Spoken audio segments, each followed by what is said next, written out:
Stuff in your face as usual. I gotta have a good meal. Garfield, you fat cat. You are so big and fat. Why are you so fat? I eat, John. It's what I do. It's time to kick Odie off the table.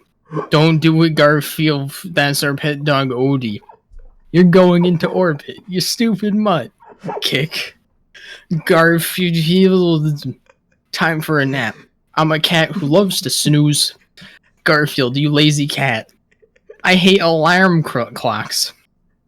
I am hungry. I want some lasagna. You're eating us out of house and home, Garfield. Enough with the chit-chat. Let's get some grub going. Grub time. Where are the 3 cheese pizzas? I ate those food. Where are the taco shells? I hate those food. Where did all the hamburger helper go? Oh, I can't burp. Burp. Oh, no. You're such a bad kitty, that's it. I've had it with you, that does it. I'm done, that's the last straw, Graham Fields. And scene. Hello, everyone, and welcome to another episode of Bangers, Bops, and Banter. This is episode 43, or 44? I think it's 44. 43. No, it's 44. Shit. And welcome. We have a very special episode of Bangers, Bops, and Banter today, as the intro might suggest. But first, I'm one of your hosts, Joe. I'm here with my co-host, Brendan. Hi, I'm the co-host, Brendan, and that intro was funnier than the entire film.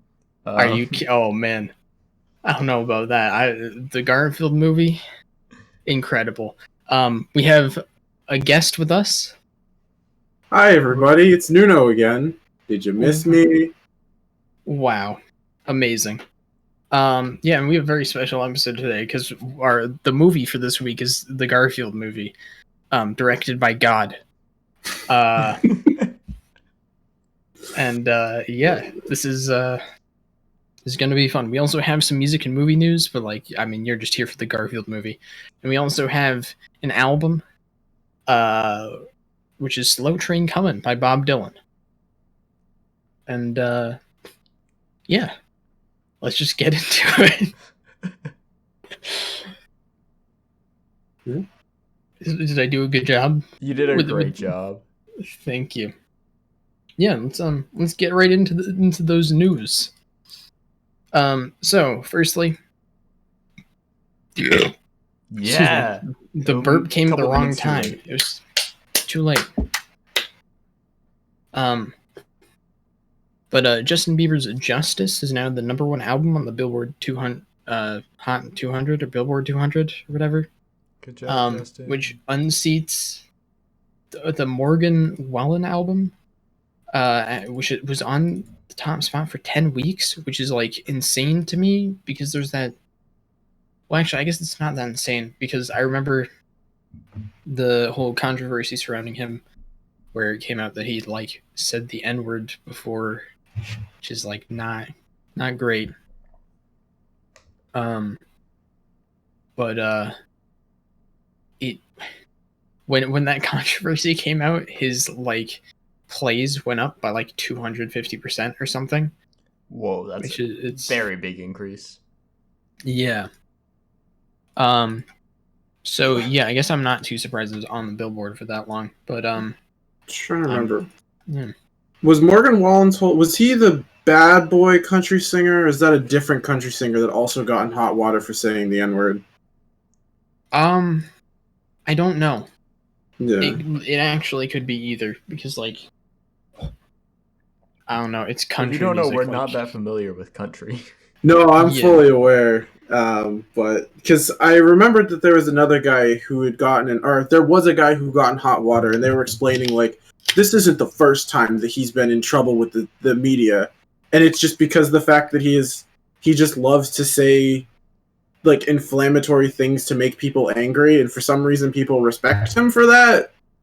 But it's you're just being a jerk for the sake of being a jerk because it pays well. Just yeah. I dream of one day getting a job that lets me be as miserable as possible and then pay me big dollars for it. Hell yeah. Let's go. All right. Next new music news, I want to mention that Brockhampton have announced new album coming out April 9th. Yep. Let's go. There's a single out from it right now that is amazing. Go listen.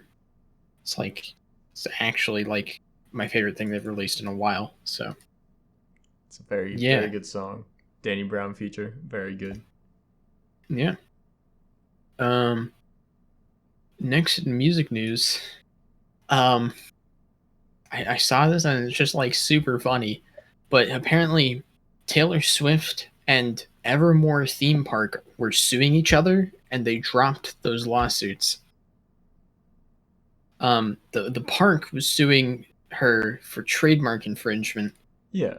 Like, I don't know. I don't think you can do that with just like an album title though. I don't. Yeah. And Taylor Swift's rights management team was suing the park because they played her music without permission. That's really funny. Which is I feel more valid of a reason.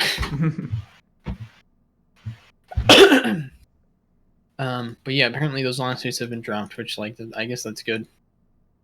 Yeah. And then I guess lastly in music news we can talk about the Lil Nas X stuff that's happened. It's not like nothing's happened to Lil Nas X. He's fine. He's cool.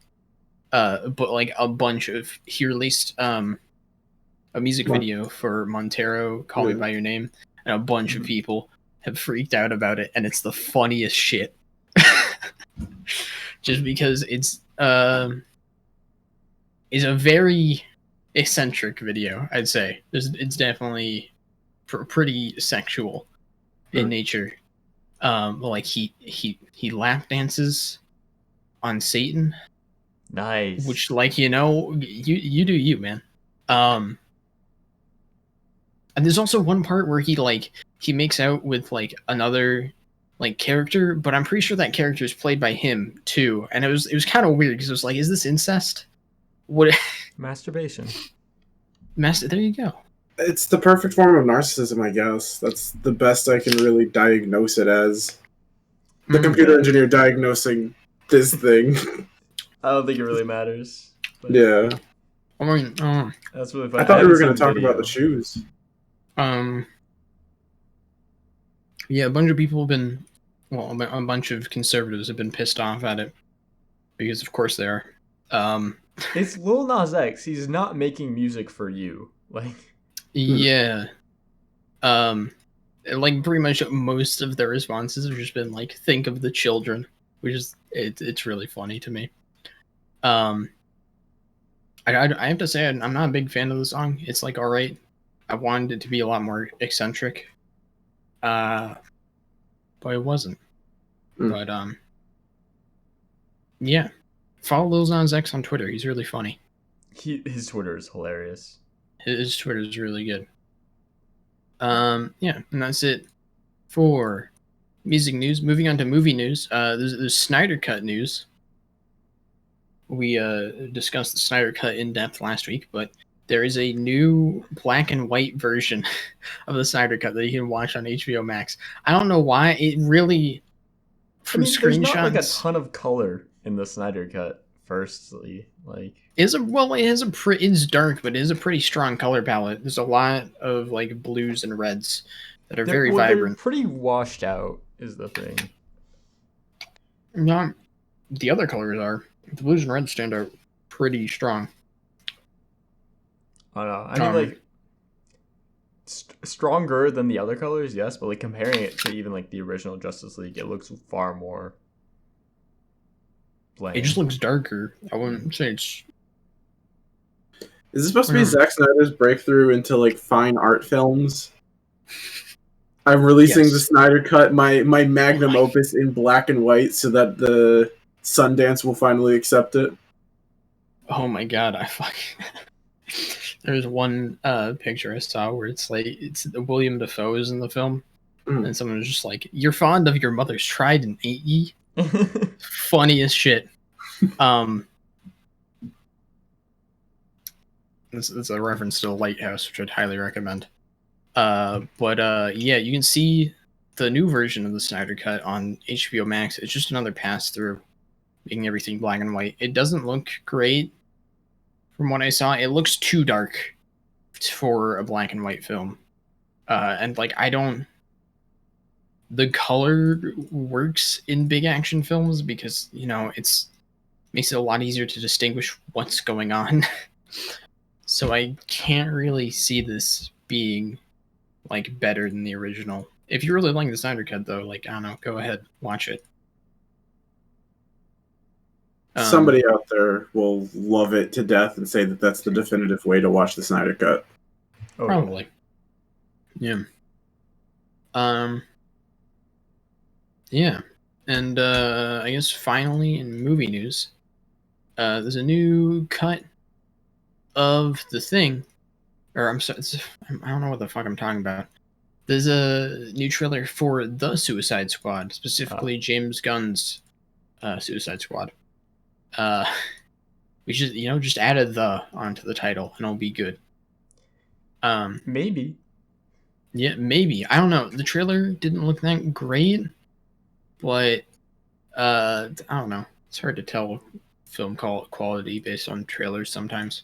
Yeah. I know James Gunn generally doesn't have great trailers for his films a lot of the time, so yeah, it seems interesting. You could watch John Cena talking about how if there was a beach that was full of dicks, he would suck every single one for Lady Liberty. Yeah, okay. It's like he'd suck all the dicks for Lady Liberty. I haven't seen the trailer, but this is like, I'm trying to think of my knowledge of like Escape from Arkham or the Suicide Squad, and I'm like, what character is this supposed to be? I have no clue. I can't wait to find out.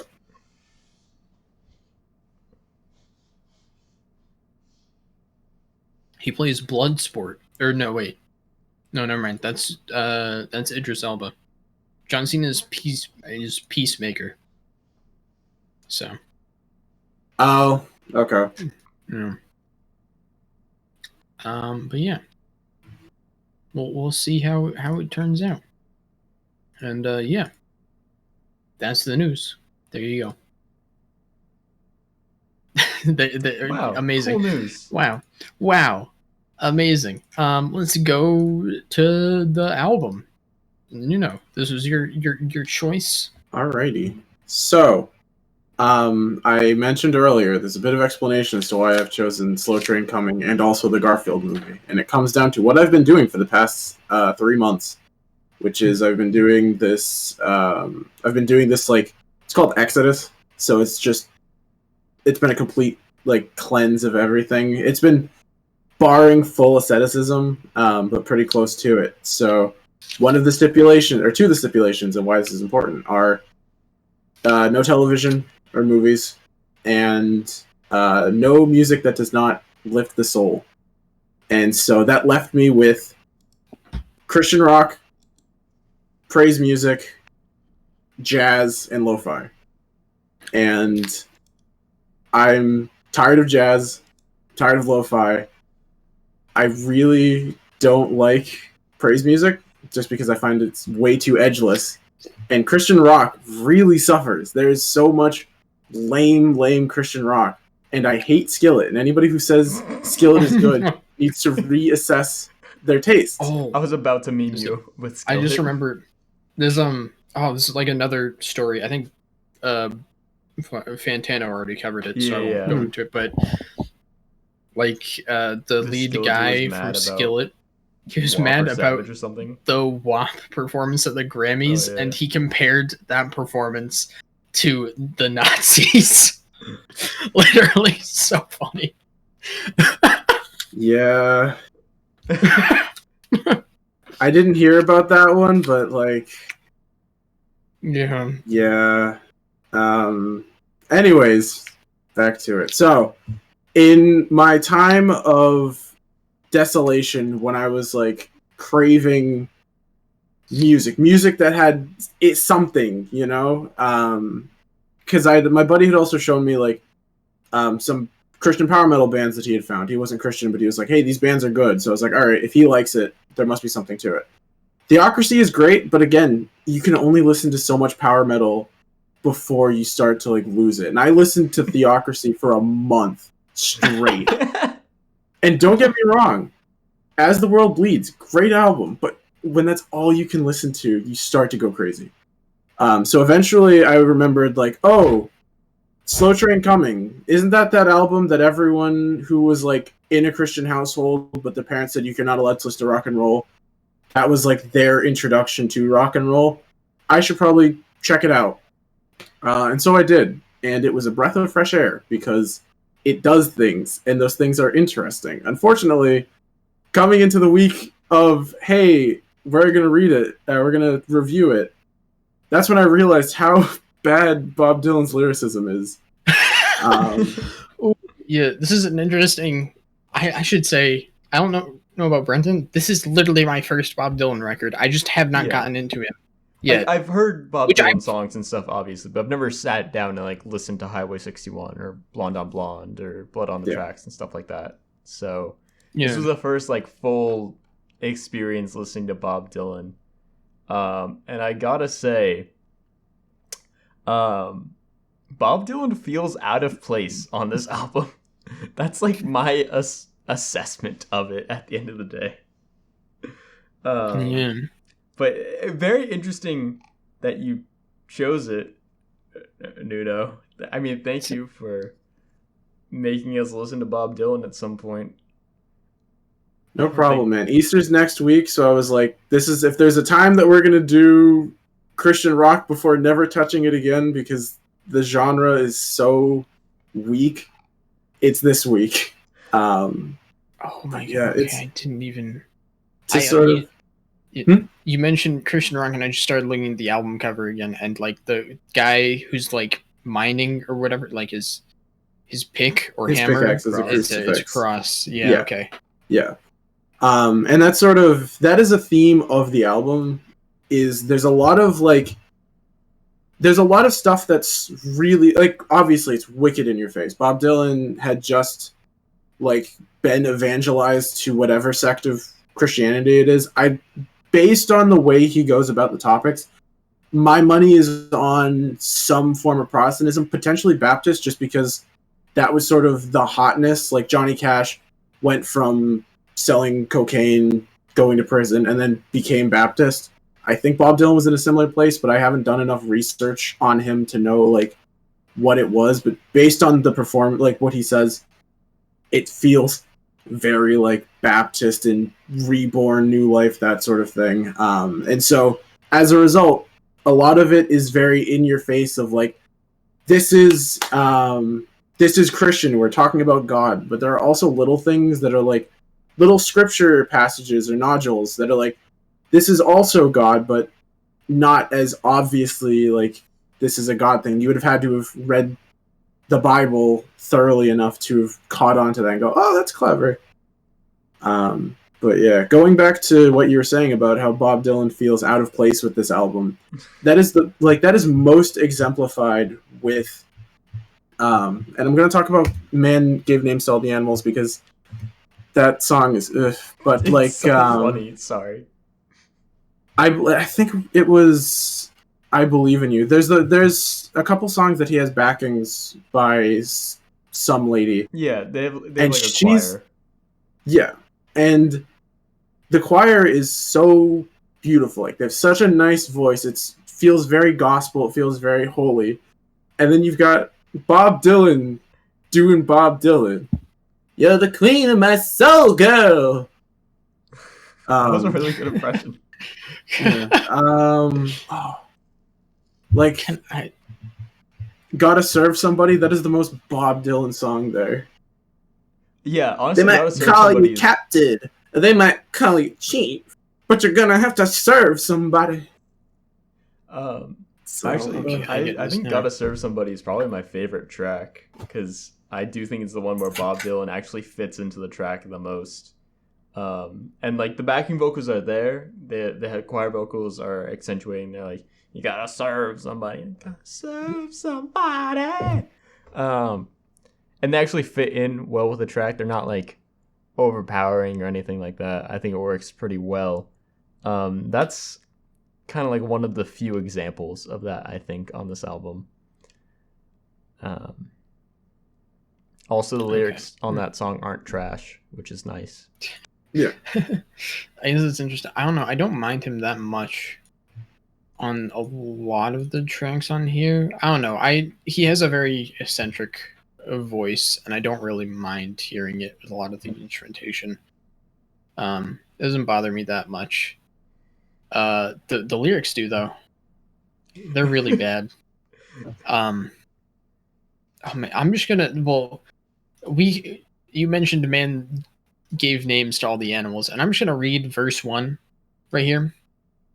He saw an animal that liked to growl, big furry paws, and he liked to howl. Great big furry back and furry hair. Ah, think I'll call it a bear. That's verse 1. It's it. Was he high?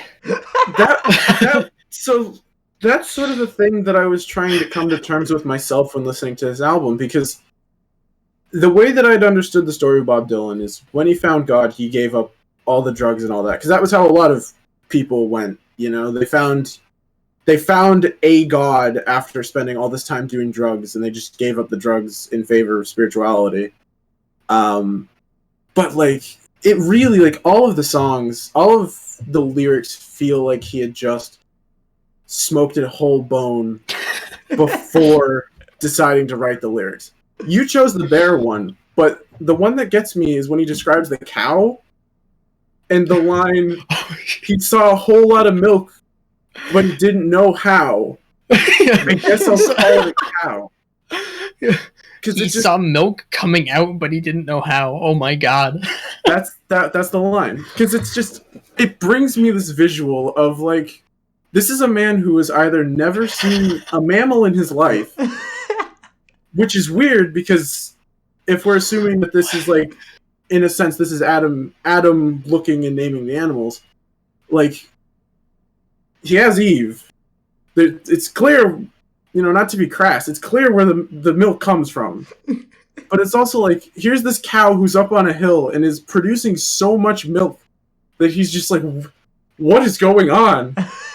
I'm just like, this what is this lyric? Because the song itself ends up just plotting around of, like, the pig goes oink and the cow goes moo, and these are the animals on Farmer John's farm. Like, oh my god, I'm just thinking, like, what if he saw a human, like, peeing? Like, what would he think? You just feel like, whoa, how does it work? It's like, you created it, dude. Oh, wait, okay, he's talking about man giving as in, names. like, yeah. Human. Okay. Still, like, I don't... what is he didn't know how even mean? Like, you don't know how it's coming out? Like, what? Do you know how it's produced? Like, what? It's kept very vague. It's like, if you, like... I can't, I don't know. Like, why? What? If we want to get really, like, lame with it, he makes it clear to specify that a cow and a bull are different, when really you should be specifying, I think if it produces milk, it's a heifer and bull, because those are both cows, but, you know, yeah, like a bull is a cow. Yeah. I want to also mention the previous track, When You Gonna Wake Up?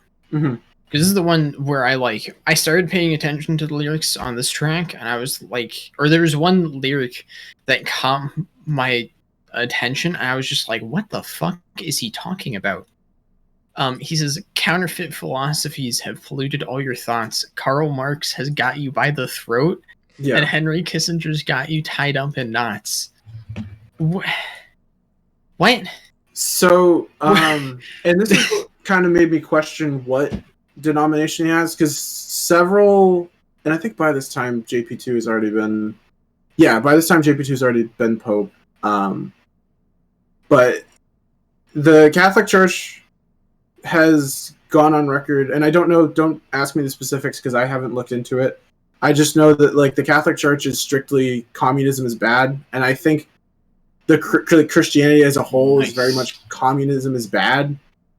So that line was him going, communists are bad, and you are roped up in communism, so you got to fix yourself. You got to find God by going against communism. The Kissinger bar is weird, though. It's like, it's like I don't know. It's weird comparing these two. You know, it's weird to me, like comparing these two, because like one, you have Marx, who's like one of the most influential like philosophers, like ever, and then you have Henry Kissinger, who's just like the Secretary of Defense. Yeah, well, he was like he did a lot of things. Oh yeah, that's what I feel like he's most known for. Yeah. When, like what? It's just so fucking weird to me. Same thing with. Or well, you go. I was gonna say, I think with Kissinger, it comes down, and I'm just doing a quick Wikipedia thing, but I think it comes down to realpolitik. I have no knowledge of what realpolitik entails, so don't take my word for it. But like hearing that name makes me think like, all right, that feels like something that Bob Dylan probably hates. So that's what I think the comparison is. Yeah. Not comparison so much as because this album also feels like it's very much a product of its time, especially with like the line "Precious Angel," which the concept of that song is very confusing. Because the way that he sings about this woman is like he loves her dearly, but also she has a husband, and the way he's talking about her is like weirdly intimate. But she says the line, you went to draw water for your husband, you were talking about Buddha, you were talking about Muhammad in one breath. And I'm like, all right, this is like him going, what's hot right now, Buddhism and Islam.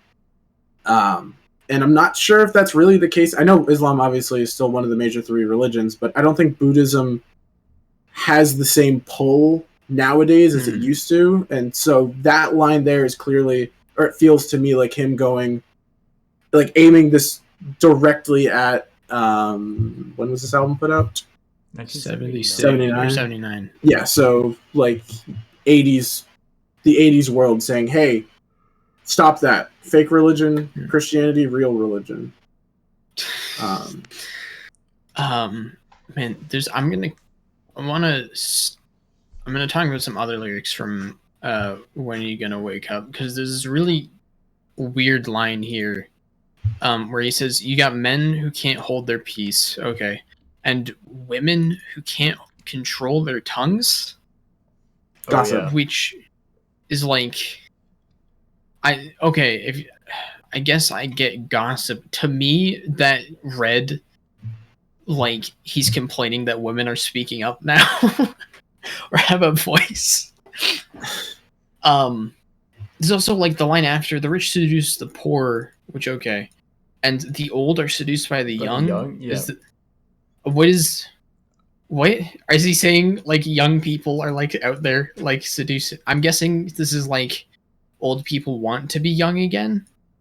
I think what is coming after is I think the old want to be young again because it comes after the rich seduce the poor, which I think it's taking advantage of poor people wanting to be rich, right? The old so is it like it's taking advantage of young people wanting power, essentially? I actually took that literally as meaning like you've got these like, and it's all even now it's still taboo, but it's all like you'll have like 90-year-old geriatrics patient who has $3 billion and then 20-year-old woman who's clearly going to outlive him getting married. And I think Bob Dylan's like, he doesn't like that. But again, I'm taking broad assumptions. It's when a young person gets married to an old person for their money, I guess. Yeah. Essentially. Okay. That's what I'm assuming. I can definitely see the idea that he's saying like the young people are taking over the elderly, because I would not put it past him if he was very much like, you gotta respect your elders because they were here first. But yeah, you could go down the list. All of his songs have plenty of really interesting lyrics. Yeah. I also want to say the chorus on this track, "When are you gonna wake up, and strengthen the things that remain," is so. It's just like really weird to me. Is he literally doing like the clean your room shit? Or like, because I genuinely don't know what this is supposed to mean. Is it just saying focused on like issues at hand? So I again, because I think this is supposed to be like, this is his religious album, his like evangelization album. Fun fact: he ended up, and you can't find these on Spotify. Trust me, I tried. He released two other like evangelization albums, and they just bombed majorly.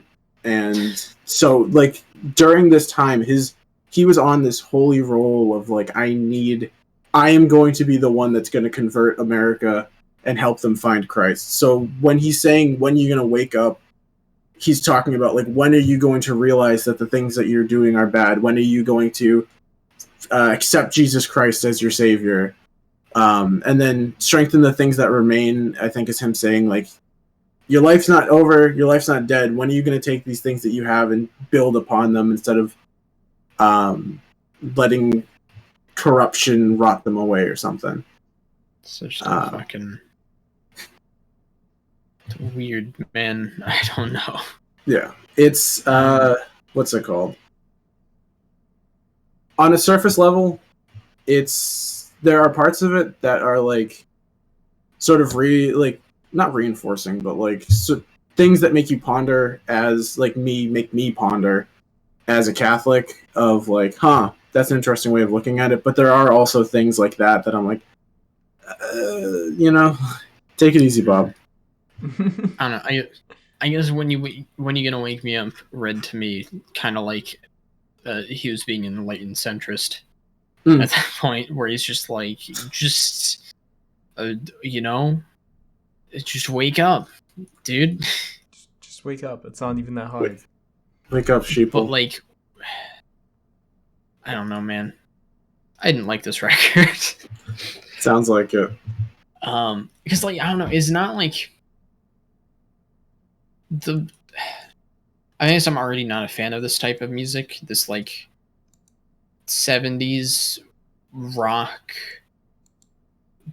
that sounds bad. I don't, it's very slow, boring music, I find.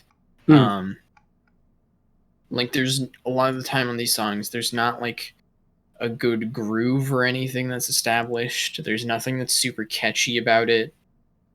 The production is like fine. It sounds like serviceable, but there's, I guess there's so much focus just put on Bob's lyrics, and they aren't good. It's just not well written. And just I don't. Why is it always that like albums where the artist is super invested in like religion, they just always turn out terrible? Like when the album's like only about religion and he's just like, you gotta become Christian, like the album sucks. I think it's a byproduct, because this is something in the I think about 86 days at this point, so almost done. But I think one of the things that had sort of dawned on me, part of why like praise music and evangelization music kind of lacks in creativity is because the focus is genuinely on like preaching the good word, and so there's less focus or even less need. Like a lot of these folks who make praise albums or make, like, I mean, Bob Dylan's different because Bob Dylan had a whole rock and roll career, but like for everybody else, they're just Joe Schmoes that picked up an acoustic guitar when they were 12 years old, and they would play for their church's choir. So they don't really have like an understanding of what can make music elevate just a little bit higher. They don't have a good understanding of good music. Yeah, I didn't want to say that, but basically, and it's like that's sort of what it comes down to. The focus is on, it's not on the music, it's on God. Thank you. I don't know why my brain. I got literally what just happened is I started thinking about animals as leaders, because as I was saying, like when the focus is on God, the music suffers, and then I was like animals as leaders, which was the other music, the other album that I was able to listen to because it was it's exclusively instrumental. Yeah. Animals as leaders, by the way, big props if you've never listened to them. They're pretty cool, like progressive metal band, I guess is what they are. I think that's what they're technically called, yeah. But like Animals as Leaders is the antithesis of what we're talking about. They have no lyrics, there's no focus on lyrics, so they're able to do these crazy, stupid, wacky things.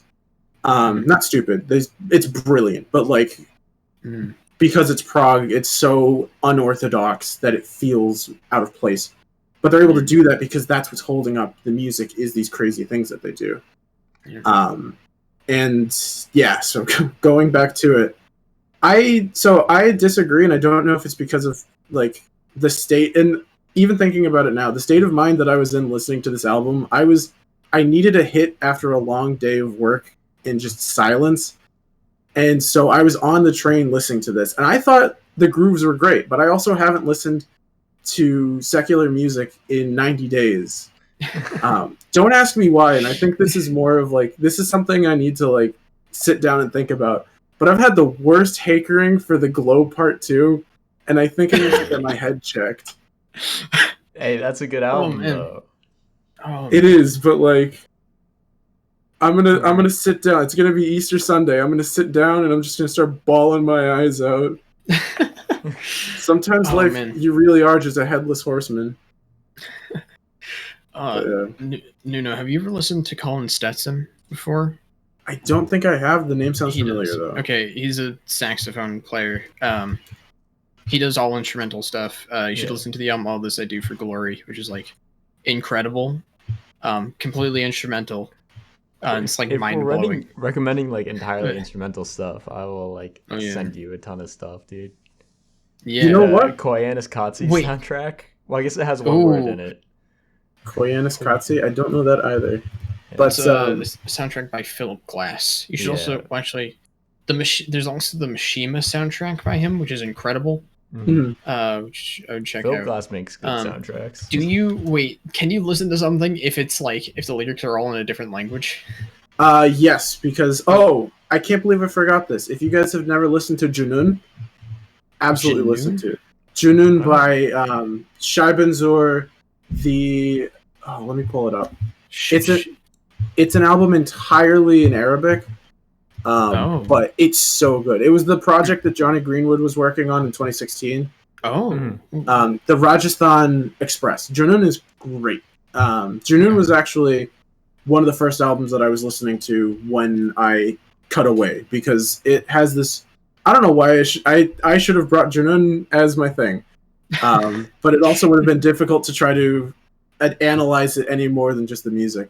But like Junun has this beautiful thing where it has like these funky grooves, and all of the instruments are things that you would find. I think Rajasthan Express is a Syrian band, so it's all things that they like already owned, things that were within it, and they have the funkiest grooves and the spiciest hits, and it's so good. And from what I can tell, just on my brief knowledge of Arabic, some of it is legitimately like, this is just prayer music. This is like, I think Hoked if memory serves me right, Hookhead is like the prayer that they do in the morning, or that is the prayer time. Mm-hmm. And yet the song Hookhead is like, you get Elohim meaning God, and so it's clearly prayer music, but Hookhead is like so far gone compared to Bob Dylan and his attempts at like telling people about God. It's so good. But yeah, I realized why Colin Stetson sounds familiar, and it's because a couple weeks ago I was thinking about that. I'm like, what is that? What was that guy that Brendan had during the Bops, Ballads, Bangers, Bops, and Ballads radio show in between? It was Colin Stetson. It's Colin Stetson. Yeah. You should also check out forgot the name. Long Season by Fishmans, because it's all in Japanese and it's like one of the greatest albums ever made. Technically, there's like they say 3 words in English, I guess.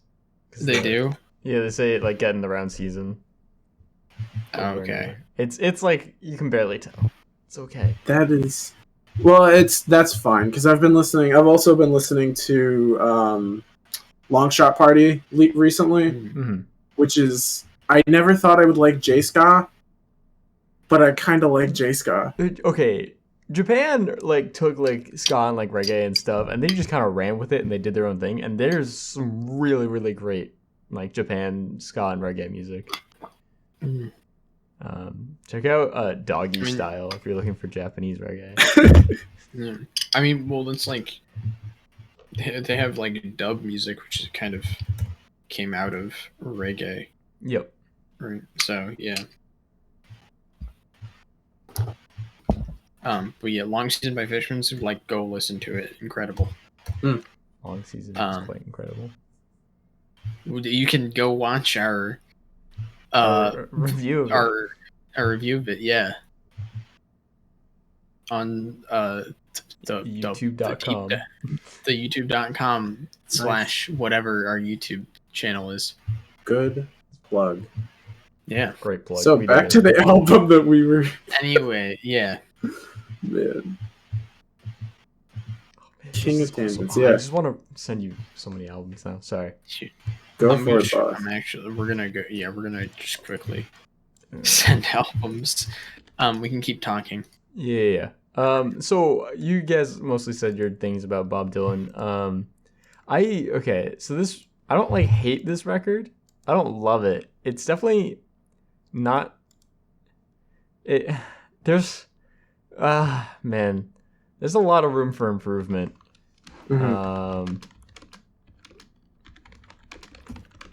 Sorry, just sending some albums over. Just that one album. That one album is like, this is one of my favorite jazz albums ever. So great. Anyways. What jazz? Oh, is that? Wait, no. Okay, I'm trying to guess what jazz album. I can send it to you too. Sure. But. Oh, anyways, shit. This album. What? No, I'm sorry.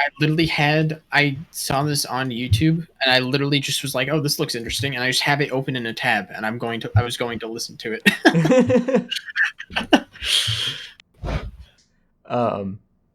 But so this album has many problems. Yes, the lyrics are probably the biggest problem. I said earlier that Bob Dylan feels out of place.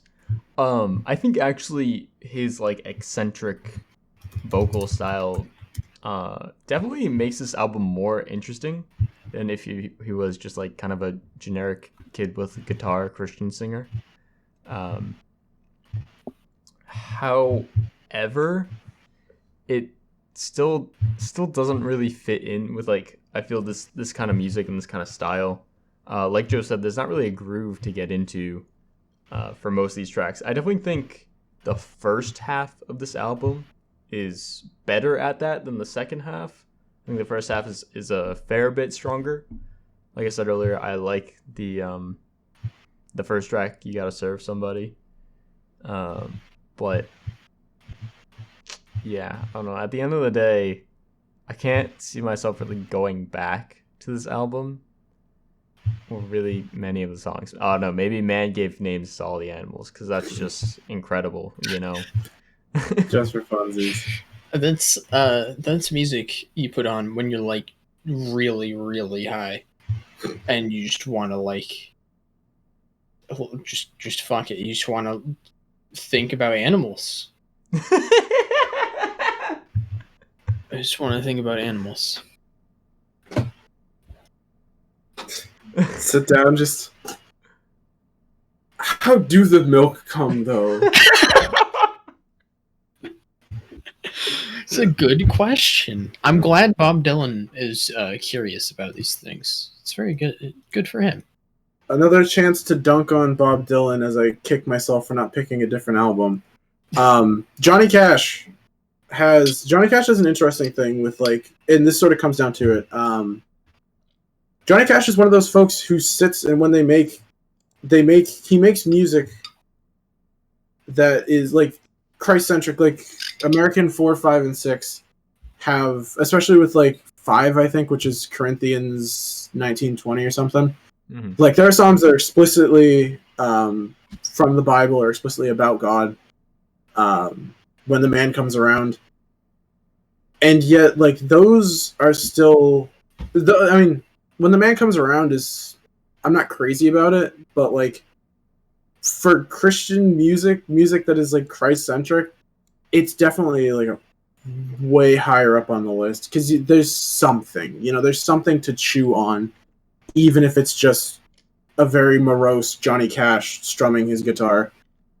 And like, I don't know, it's just kind of, it breaks my heart that there are not more people doing something interesting in the genre. You know what I mean? Mm-hmm. Which is more reason. Here's the plug. I've one day, look out for it. I'm gonna start a noise rock Christian band. I don't know how I'm gonna pull it off, but it's gonna be done. Listen, if Death Grip started making Christian music, I would still be on board. So that would be some really fucking weird Christian music. Oh, absolutely. The Christians would hate it. Yeah, which is sort of, it comes with the territory, unfortunately. And that's why I guess I hung up so much with Slow Train Coming, is because it was in that weird area of, like, the reason why I remember Slow Train Coming specifically was Father John Misty. Part of his whole thing of getting into rock and roll was because of Slow Train Coming, because his parents saw that it was on the Christian label, and so he was like, oh, I guess I can listen to this. I guess that's fine. And from that, he found rock and roll. And he would go on to do the stuff under Father John Misty. Yeah. Sorry, and it's like, butt in for a second. Sure. It's really funny that you mentioned that. One of my points was this album just makes me want to listen to Father John Misty, and I didn't really know why, but now you mentioned that this was like a big inspiration for him. It makes sense. And it's just like, obviously, and you can sort of tell, I haven't listened to too much Father John Misty. I really have to do that, but just based like perusing his albums, it's clear that Father John Misty has a very different perspective on the whole thing. Yes. But it's like, if Father John Misty can make music inspired by this album and then can go on to make music that is as good as that, it's like, why is everybody still doing the exact same lame praise music? Mm-hmm. You know? And what's it called? It's no disrespect to the folks who do praise music. I have a lot of friends who have done praise albums. They do a very good job of it. But it's like, I listen to those albums when I want to get into a state of prayer or when I want to think about God. But like, I don't put those albums... And the same thing with Slow Train Coming. I don't think I'm going to come back to it unless I'm in a state where I'm like, I really need to like think about God right now, but I'm not feeling like getting very depressed with Johnny Cash. So we'll throw on some Bob Dylan. But it's like, it really is. It's one of those albums that I feel like I'll pull out when I want to get into a mood, but I'm not going to listen to it just regularly. There's so much better stuff out there. Yeah, I get that. Also, I just want to say, for anybody listening, Father John Misty is not like, he's not a Christian artist. He's somewhat critical, pretty critical, I'd say, of things like religion. So don't go trying to go listen to Father John Misty to get your Christian kick. No. I don't know. I guess whenever I listen to like albums that are just like prayer albums or about like specifically God, I guess it just like it sucks. um, because when you're just like, it's not like an exploration of the ideas of God or the ideas that Christianity preaches. It's just like, hey, God is good. You should praise God, praise Him. It's never something interesting about God. It just always boils down to why aren't you listening to him? Just listen to God. There you go. And that's what I always don't like is like there's so many albums where the artist is Christian and Christianity or God just plays a big part in the record. I mean, look at like Kendrick Lamar's work, or you could listen to Blank on Both Sides has quite a bit of stuff about God in it. Or well, actually, I think it's the intro is about God. I don't know if the rest of the record really is. Miss Booty is his understanding of his coming to the faith and realizing. Yes. Although, props to Mos Def for sticking with hypothetical Miss Booty. But yeah, no. It's yeah. Okay. Continue. Yeah. I just think like if I want to listen to an album where the artist is religious, I'd much rather it be one that is an interesting exploration of those ideas rather than just God good, basically. Mm-hmm. Yeah, I don't know. Blame I feel King like David. there's like a lot of, or I guess another example is like Brand New has The Devil and God is Raging Inside Me, which is a great album. Their lead singer is like not good though. He's kind of a person, but the album is really good and deals a lot with his struggle with his faith essentially. And that stuff's really interesting, but it's just like, yeah, I wish this was more of that. Or like, I don't know, do some like, why can't Christian artists talk about like how they became Christian and how they realized that's what they need in their lives or something like, or what Christianity has done for them personally and why they actually like I just something more in depth with more details about just like anything. Yeah. What's it called? Oh, okay. What? I thought Brendan was going to say something. No, I was just agreeing with Joe. I was going to say, it's the other interesting thing, as I was thinking about this, is I remembered something that the lead singer of August Burns Red had mentioned, and I was like, man, I'm talking about how much I want more Christian music, but also like I respect what he said majorly. And what he said was, because August Burns Red is a band comprised of Christians who their songs, like some of their songs are written with scripture passages or with like Christian values within it. But they've gone on record several times of saying they hate the label Christian rock because it condenses what has been such a major part of their life and what is a major part of, you know, them to an aesthetic as a genre. And that's why they try to avoid that label as much as possible. And whether or not you think that's super pretentious or whatever, the point kind of stands. And like, I think that's kind of why it's so difficult to make an album like that, because that's like, the faith in general is one of those things that's so broad and has so much going on with it interpersonally, personally, outwardly, that to try to make music out of it that ascends beyond, you know, King David and his Psalms, sort of, it loses a lot of its weight, but it also just doesn't function, you know? Like Mhm. Thomas Aquinas, imagine him writing a whole lyric just about his many answers to the many questions of the faith.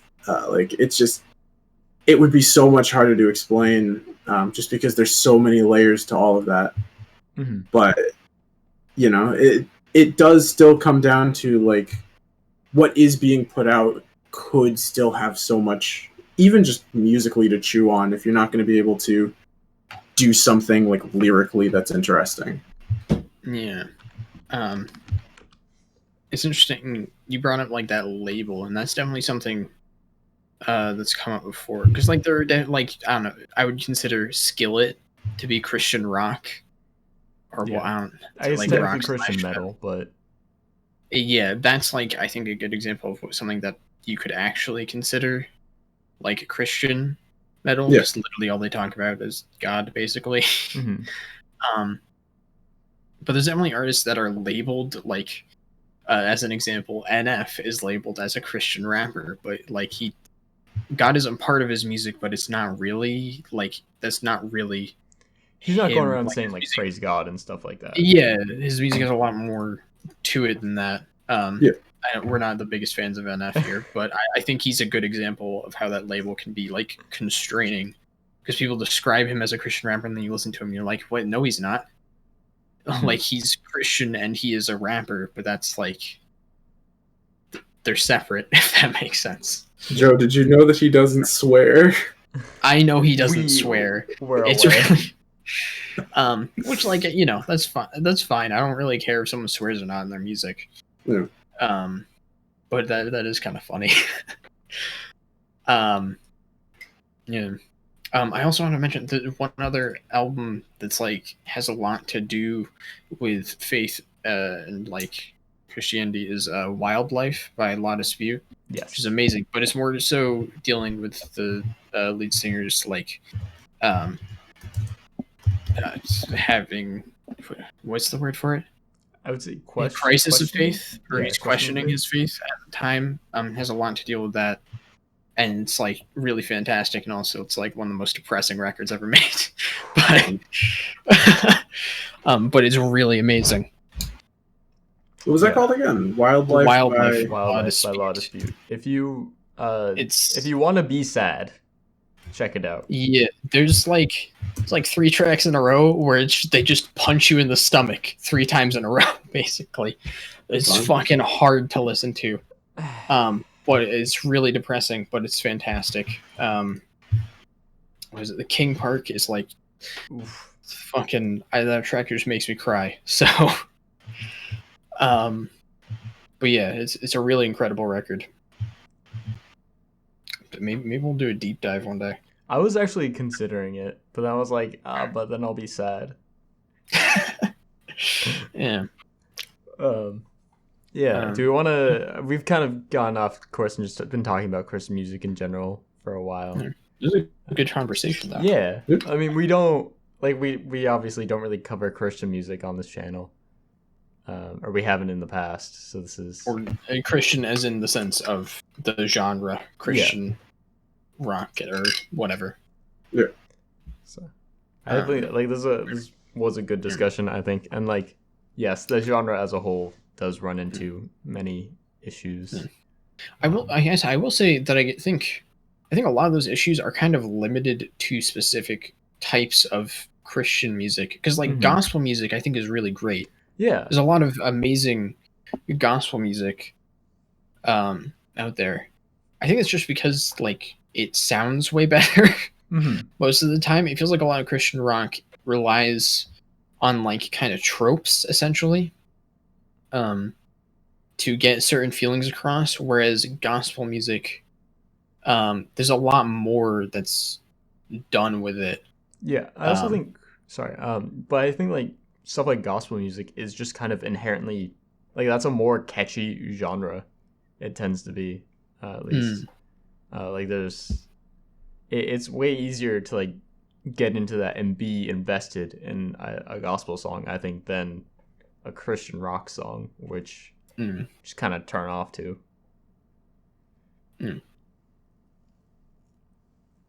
But yeah, I guess we should probably get to our conclusions. Yeah, that's probably a good idea. Yeah. Who wants to start? I'll start. Oh man. Okay, you can start. Okay. Also, I said I'll start because I'm probably the most negative. I think this record kind of sucks. It's not super catchy. Like, there's nothing abhorrent about like the instrumentation or anything. I think Bob Dylan's voice, I know Brendan said it doesn't fit, but like the contrast between his voice and the instrumentation I kind of like.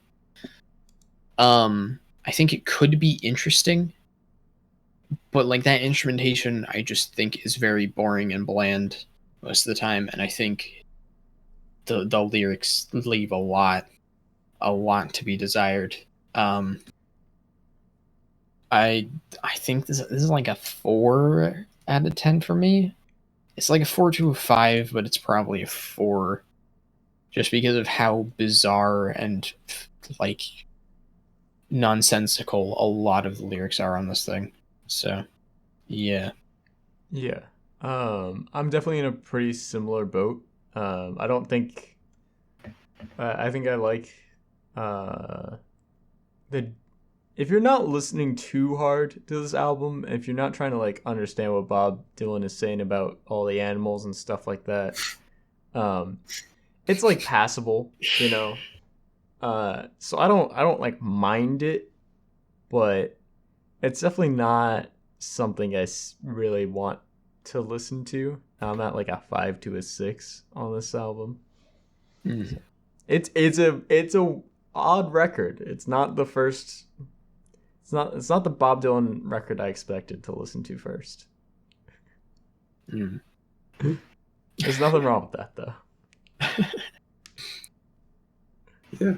What's it called? I should probably give mine. I think, and this always seems to be the case whenever I come on. I'm always the one who's most optimistic. I honestly would give it like a 6 to a 7. Okay. I hesitate to say 7 just because, as I had mentioned before, it's been 3 months of not listening to other music, so my perspective is very limited onto what it is. But like, for what it is, especially what I've been using it as, which is like train music to keep me sort of winding down from the day, it's wicked and inoffensive. It's enough for me to kind of feel a little holier, so to speak. And so I can give it that. But it's definitely leaning heavier towards 6 than 7, just because I'm probably, once this is over, I'm probably not going to listen to it again. Maybe if I'm really feeling it. Because there are some tracks that have gotten like stuck in my head. Gotta Serve Somebody. Oh man, I just closed the thing. Gotta Serve Somebody, Slow Train, and Do Unto Others. They keep me up in the middle of the night screaming angrily. I jest, of course, but they will like click into my head and I'll go, oh yeah, that was kind of good. So yeah. All right. Well, that does it for the album. Yeah. Now we can move on to God's finest creation, Garfield the movie. So why'd you pick this one? Yeah.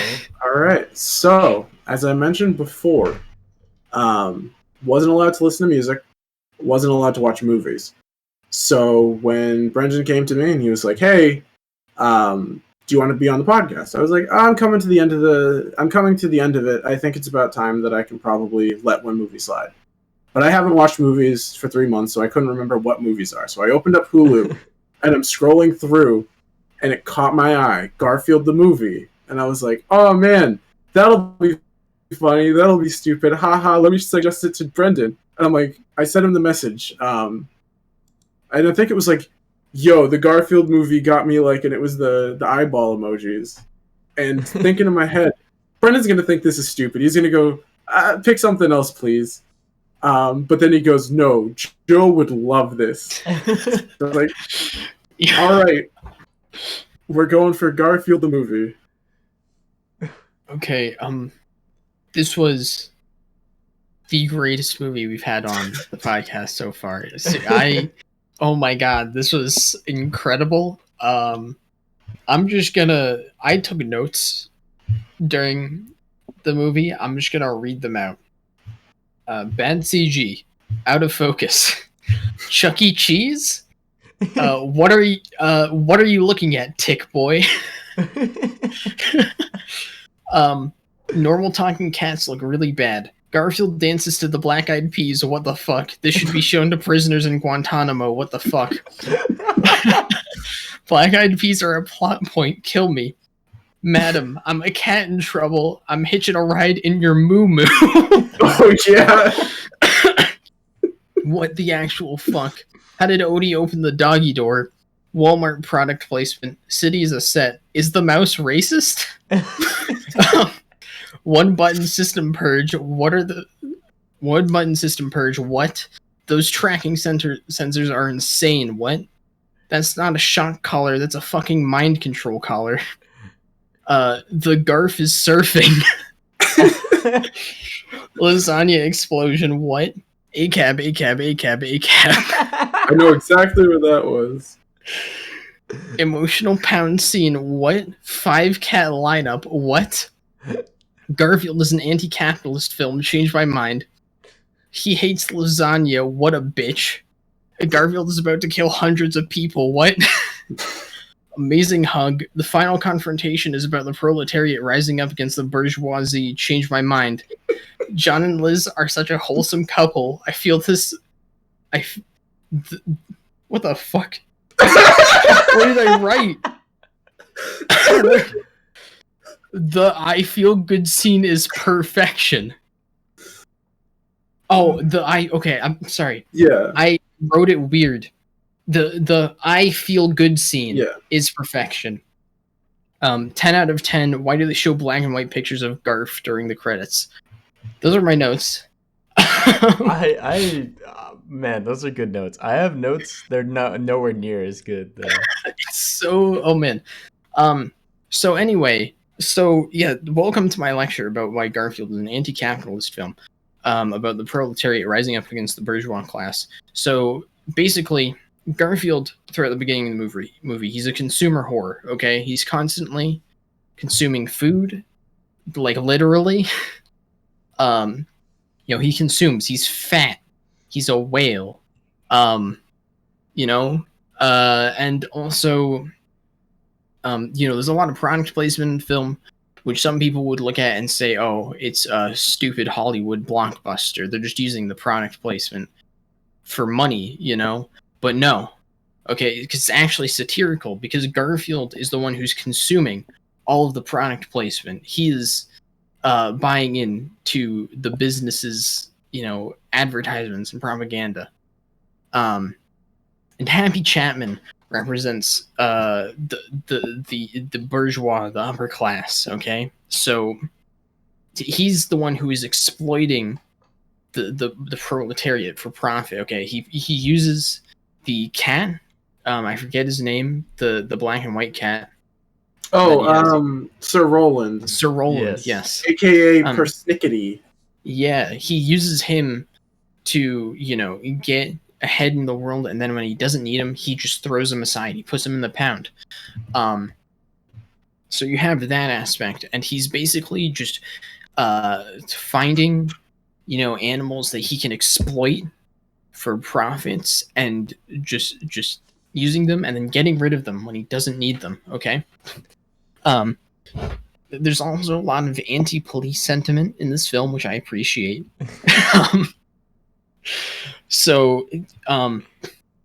It legitimately is kind of interesting. The pound workers, the guys who work at the pound, the way they act is literally like they're guarding a prison. Yeah, quite literally. Like they tell them, they have the cats line up. They like literally tell animals to shut up in their cells. They're cramped. poorly kept cells, you know.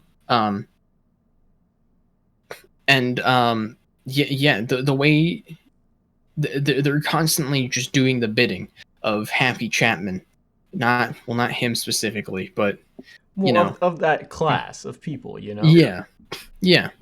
Did you catch what Lewis said before leaving Garfield at Tower 37? I wrote this down. They just had a rat say "watch out for the popo." Yeah. The comedy of that situation was not lost. After that, when he starts after that, Lewis, the Latino mouse, upon leaving Garfield, goes oink oink. Yeah. and then leaves stage left. Let's go. I didn't get that one. When I heard that, I did a double take. I had to rewind it because I'm like, did I catch that right? Did they just slip in a cops are pigs into this family movie about a funny fat cat? Yeah. It's amazing. All right. Sorry, I've been reading my notes. My notes are actually really good. I'm also gonna read all my notes. Okay. Let's go. Why does it start with this song? What is this song? Why does Garfield have an alarm clock? He doesn't need an alarm. He doesn't have a job. God, the CG cat could use some improvement. Hilarious jokes all around. Garfield is thief and a shitty friend to normal. Garfield, you are eating us out of house and home. I eat no food. Is John the... Okay, here's the thing. Is John the only one who hears Garfield? He's the only one who reacts when he speaks? No. John doesn't even react, it seems, actually. Nobody hears Garfield. No one, only other pets hear him. That's it took me a while to figure that out. I'm pretty sure there's a scene John where Garfield is just schizophrenic. There's a scene where Garfield's like, you can't understand me. Yeah. That took me a while to figure out. I thought that only John could hear Garfield. But apparently that's not the case. Well, I mean, like, in the comics, they can, like, sort of. Not really. Well, he can't. Garfield just has thoughts. Yeah. Garfield, like, responds as if John can hear him. Mm-hmm. He can't. Anyways, Garfield is just an asshole. Garfield just shanked Odie. Odie is just a puppy doing his best. Garfield is just an abusive alcoholic. This dance scene is rough. I like Bill Murray as much as the next guy, and this movie would be way worse without him, but man, he's like this entire movie. The slapstick scene at the dog show is rough. How to Steal a Dog vibes. Let's Go, there's a musical number. Quote, I've got no clout. Garfield. Odie is pretty cute, not gonna lie. The screen wipe transitions are something else. Tell her the right thing. Yeah, and it worked. Does John even hear Garfield? Bad guy is just a bad dog trainer. They just had a rat say, watch out for the popo. Hey, it's the scene with the lasagna truck. This movie is just Stuart Little. There's like no character growth for Garfield to like Odie. He just danced together and let him in the house, which Garfield... I didn't even finish that sentence. I love Hotel for Dogs.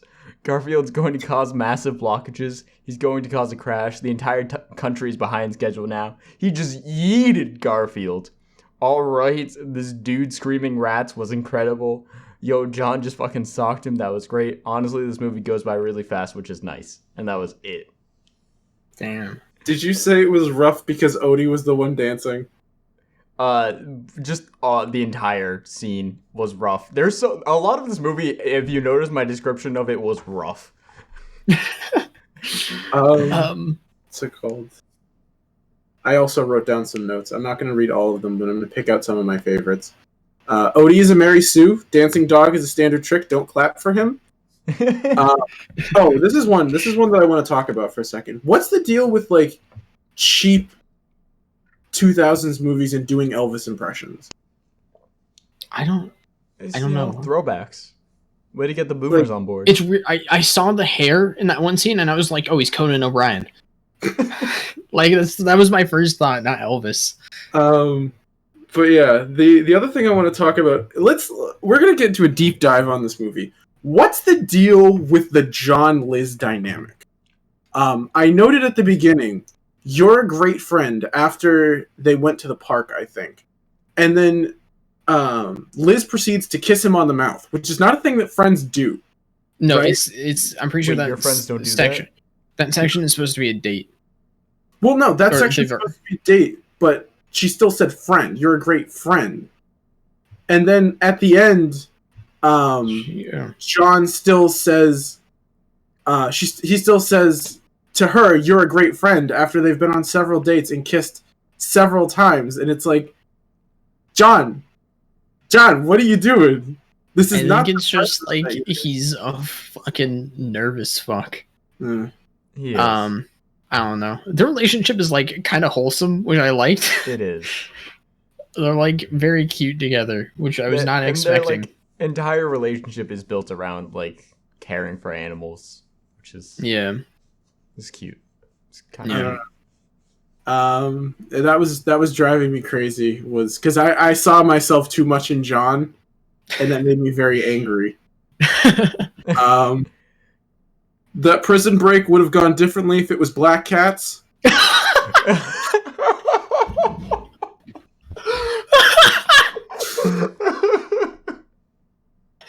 Oh my god. What's it called?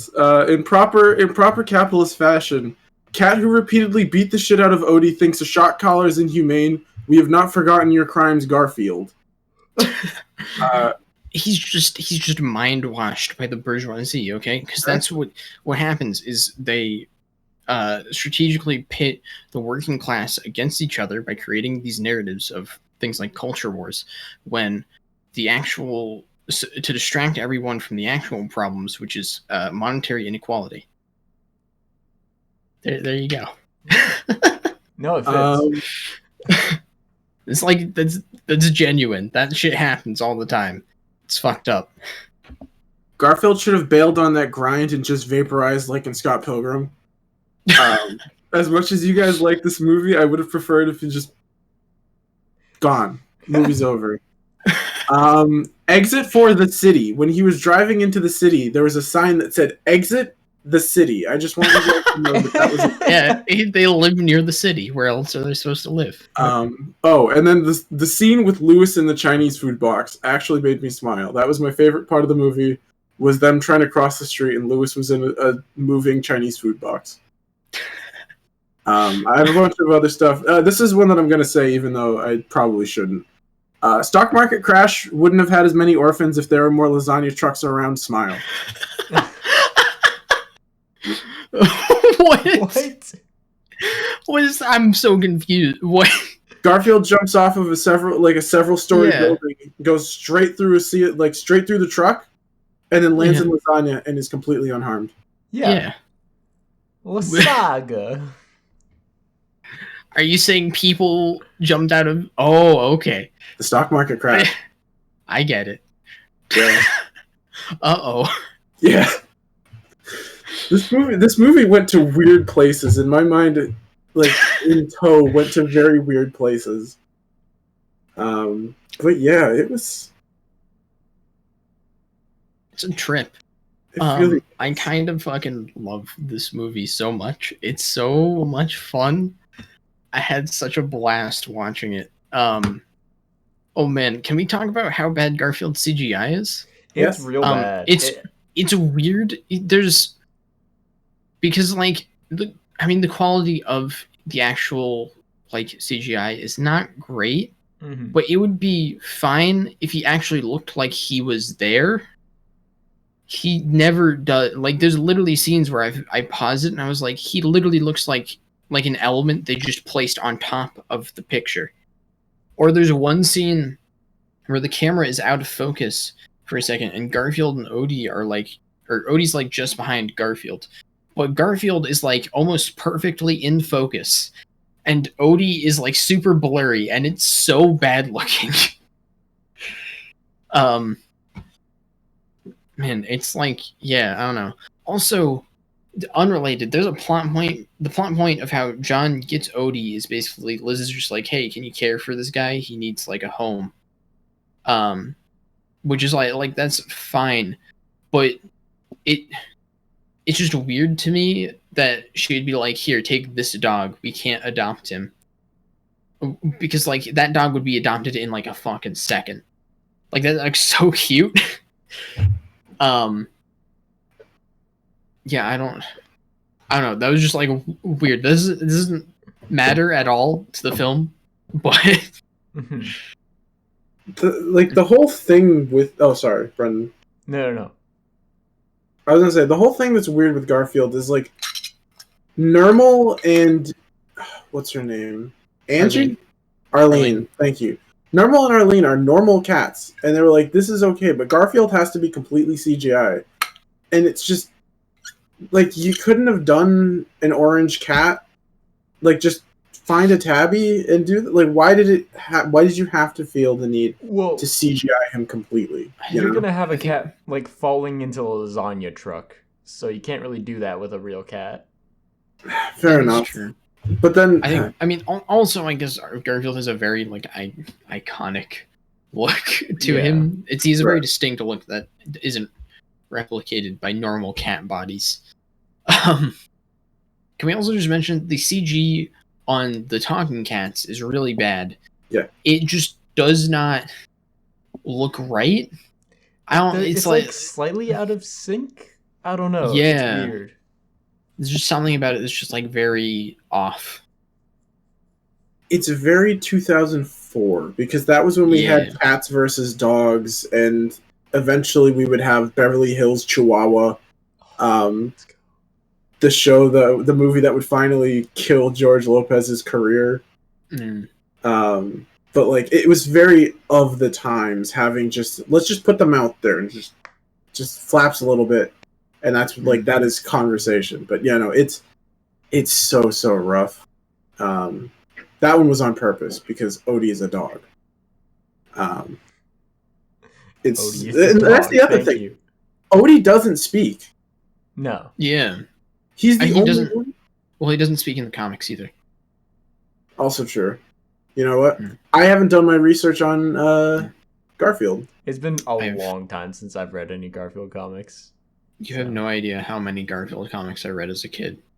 I literally have dozens of books of just Garfield comics, and I read all of them.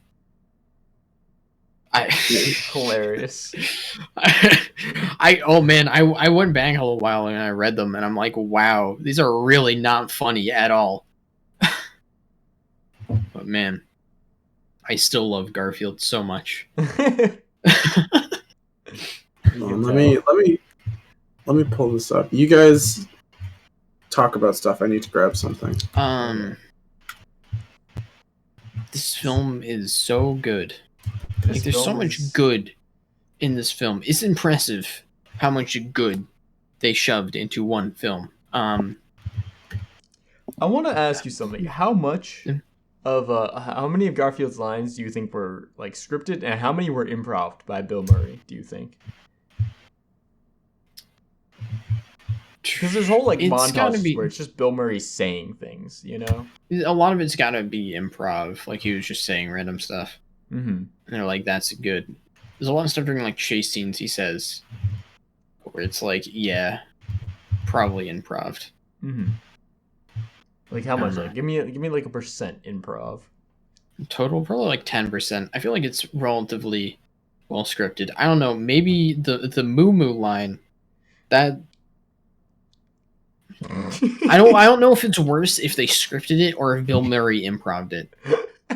Because if he improv'd it, he said that. He was just yeah, this is a good line to say. But if they scripted it, then they're also yeah, this is a good line to say. Also, what the fuck was that scene? Why? It was so weird. There's so much of this movie is just so weird and not what I would expect from a Garfield movie, I guess. The insistence of Garfield seductively shaking his tail always made me very uncomfortable every single time they had to do it. I don't know. This image is so cursed. You know what's the worst part? What? I've met this ugly thing in person. A friend of mine bought it last month. Oh my god, incredible. Yeah, it is so ugly. It's the worst thing ever. Genuinely incredible. But yeah, if you wanna get yourself some whack Chinese knockoff Garfield work, $19. Yeah. I already have like a bunch of Garfield stuffed animals, so I really don't need it. You don't need a Chinese knockoff Garfield. I don't need this cursed motherfucker. Oh my He's- god, he's staring into my soul. So He's Like ready to with which eye? consume. I don't know. He's just like ready to consume. but yeah. Saga. The saga. Oh, I forgot one of the notes that I had that I just caught with my eye, and I was like, man, this is great. It was when John had made the lasagna, like Janya lasagna. He was mad at Garfield for eating his lasagna, right? Yeah. And then like the next scene, or a few minutes later, he makes a whole lasagna for Garfield. For lunchtime too. Yeah. Which is insane. Lasagna takes a long time to make. Although it looked like it was one of those like pre-made ones, like a Stouffer's. That would have only been like. Well, it looks like it still takes like an hour to cook. Uh, well, it looked like he was making it specifically just in like a bread like pan or whatever. Maybe. So I don't know. Yeah, no, it's like lasagna is. If we're assuming that John understands that Garfield is a normal cat, although that's the other thing. Liz said that there's nothing wrong with Garfield. He's just a fat, happy cat. I'm not so sure about that. Garfield needs to lose some pounds. A cat should not have a belly like that. I have seen cats with bellies like that, and it's no bueno. Not good for their health. Oh, I just remembered cats that look like that. They're kind of adorable, but also like they need to lose that weight.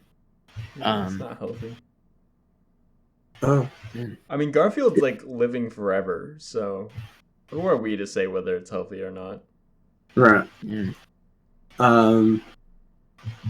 There's that scene at the end of the movie when John makes a go for Liz's ass right on camera. Oh yeah. Does he? Yeah. The note I wrote for that one was, watch that hand, John. This is a family movie. It gets real close. He goes for it and then pulls it back to her hip. And I'm like, watch yourself, John. This is a family movie. Fun fact, because at the end scene with Happy Chapman, when all the dogs break free and they show up in the train station, there's an establishing shot of a Dalmatian.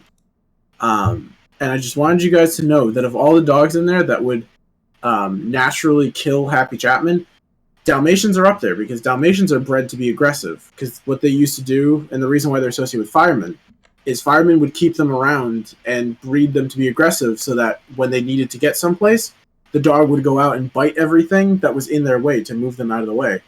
So that Dalmatian was set to kill before they even started. There was no pit bull on there. I think it was a bulldog.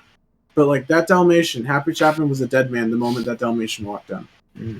I mean, pit bulls aren't like aggressive, by the way. It's like a myth. No. It depends on how you breed them. But no, I get that. Yeah. I'm just saying, like, of the dogs that they could have chosen to, like, oh, this one's gonna kill Happy Chapman.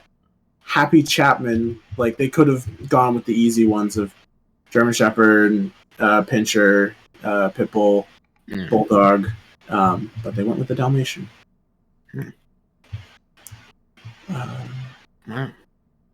I sure do miss the Black Eyed Peas. Oh my god. That was, man, Garfield just like dancing to that song. Look, it slots in with the anti-capitalist themes of the movie, but I could have done without Black Eyed Peas being a plot point in the film.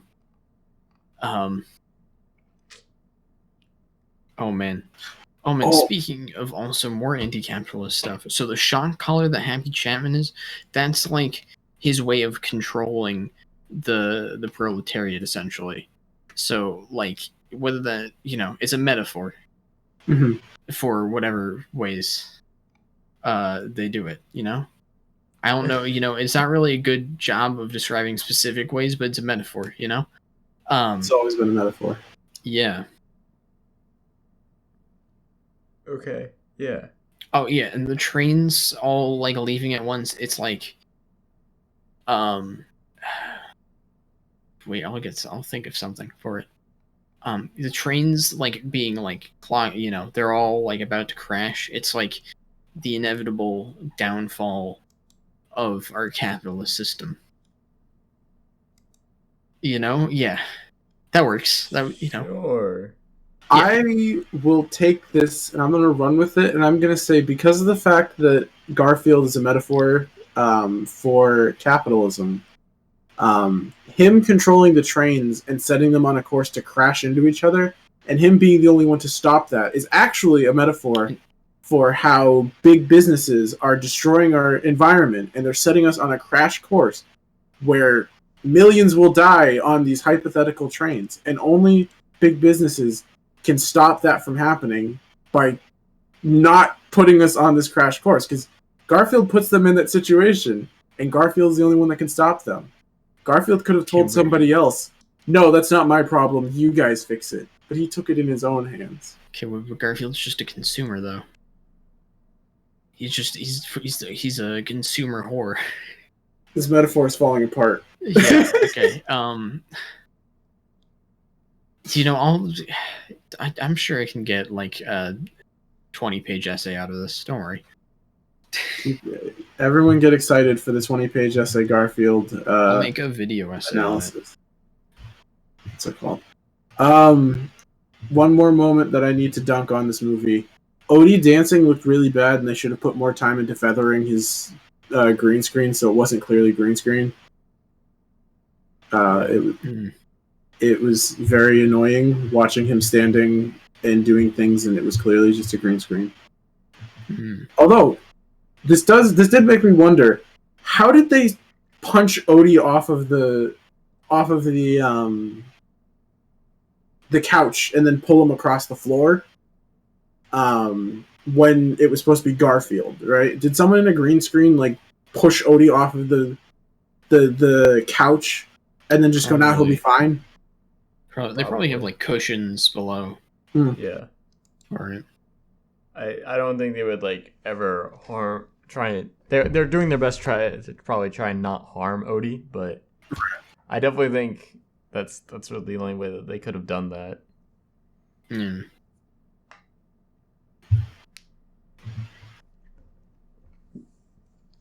Yeah. Yeah. Yeah. Yeah. Anyway, I feel like the conversation's kind of dying down. So, Garfield, the movie, masterpiece or masterpiece? Well, Joe, what do you think? It's a masterpiece. Wow. It is one of the greatest films of our time. Everyone should watch it. No excuses. This will be taught in like film 101 classes for years to come. It's just going to be so influential. Yeah. Oh, also, is the rat kind of racist? Like, is that like a caricature? Like, it felt like it was just kind of a caricature. Yeah, well, I think making the rat that sort of it's like, I don't know about that. Yeah, I don't think that was a also good just play. like some of the ways he talked, I was like, I don't. That feels like a stereotype, but yeah. Are we talking about the rat, or are we talking about Lewis, the mouse? The mouse, yeah. Okay, because I couldn't pinpoint what the rats were supposed to be. Like, I recognize the voice, but I'm like, I don't get what's this. What is this character supposed to be? When they're about to eat Italian? Garfield alive? Yeah, they're supposed to be. I thought they were supposed to be like the Italian mob or something. Yeah. But... Stop Italianophobia. Yeah, no. Lewis did go down kind of messy. That was another note I had. Urban Latino mouse teaches suburban cat about the city. That was a weird one to choose, like just to have the mouse who knows everything about the city just so happened to also be Latino. Although, what's it called? And Joe, you might be able to speak more on this. At any point in time, was it established in the comics that Lewis the mouse was Latino? Or is this just something they decided to do? No, I don't I don't see how that could be established in the comics. I don't know if the mouse in the comics actually has a name. Mhm. So it's definitely never established that he's like a certain ethnicity. He's just kind of a mouse. Right. Yeah. There's a part of me that is like concocting this image of him wearing a sombrero, which is not Latino, or I don't think that's the traditional definition of Latino. I think Mexicans and Latinos are different. Yeah, that is true. Yeah. They do wear them in the comics sometimes. Yeah. I don't know. So I guess that was the basis. I guess. All right. Well, anyway, scores. I don't know about you, but I'm at a 10 out of 10 for this movie. It's a masterpiece. Yeah. I don't have an alternate rating. It's a 10 out of 10. What? Yeah. It's a masterpiece. It's one of the greatest films I've ever seen. Yeah. It's the best film we've had on the podcast. Yeah. Yeah. Are you not in agreement, Nuno? No, I'm not. Honestly, it was like a 4 out of 10. Coward. I came out of it and I felt worse.